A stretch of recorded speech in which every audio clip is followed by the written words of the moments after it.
comfortable in your skin is sometimes easier said than done, and two people who know that more than most are consultant dermatologist Dr. Anjali Marto and the British Skin Foundation CEO Matthew Patey. Welcome both. Thank you so much for joining us.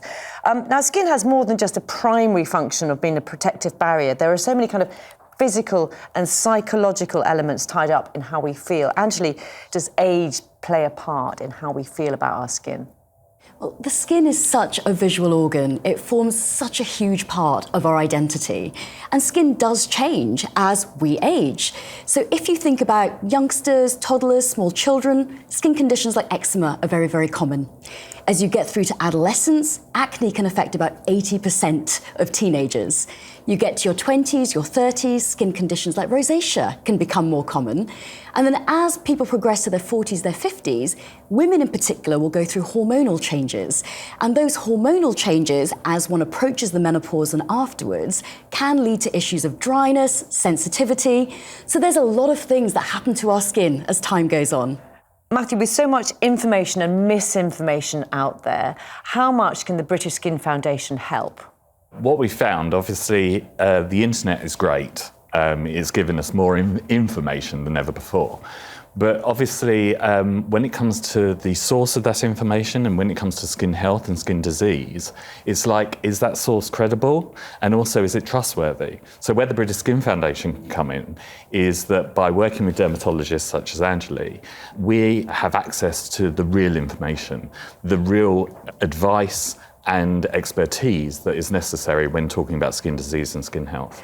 When you see patients coming to you, and you mentioned the internet, I mean, I imagine most people have looked up what they think is wrong before they see you. How helpful is it for you?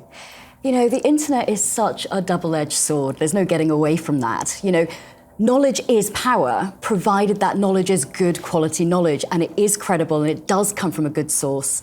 So I think it's good that people are being put in a position where they know a lot more about their condition. When they go and see their doctor, they can ask the right questions.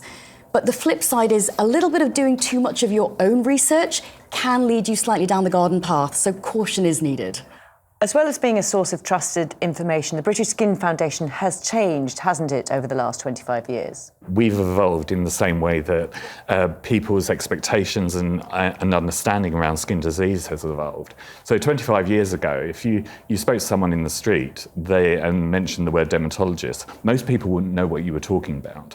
And as far as skin disease was concerned, if someone suffered from eczema, psoriasis, or a condition like that, they just looked upon it as, you know, a fact of human life, of modern day living. What we've been able to do over the last 25 years is not just educate people as to the fact that you can get help, there are treatments and potentially cures for these conditions, but also to understand their own skin and actually take control of that. And by funding research in the way that the British Skin Foundation does, we've been able to kind of match their expectations when it comes to those treatments and cures. You've mentioned, both of you, lots of different conditions, and I kind of want to ask a general question here. Kind of, what is the one thing, and I think I probably can know the answer to this, that we can all do to look after our skin? It's wearing your sunscreen, both in skin health and skin disease, probably the single most important part of your skincare routine. And that is every day? What is it? In an ideal scenario, anything between a factor 30 to 50 on a daily basis. Gosh, I'm learning a lot. And what about the future of the British Skin Foundation? What are your challenges? What are you looking forward to? The challenges is a good word. I think there's certainly an interest now within the general population around diversity in skin, and that goes beyond skin of colour. That's talking about, as we are here, you know, diversity within skin of age and also adolescent skin. So it's a much wider concept, but also, as you mentioned earlier, the psychological impact of skin disease. That has been overlooked.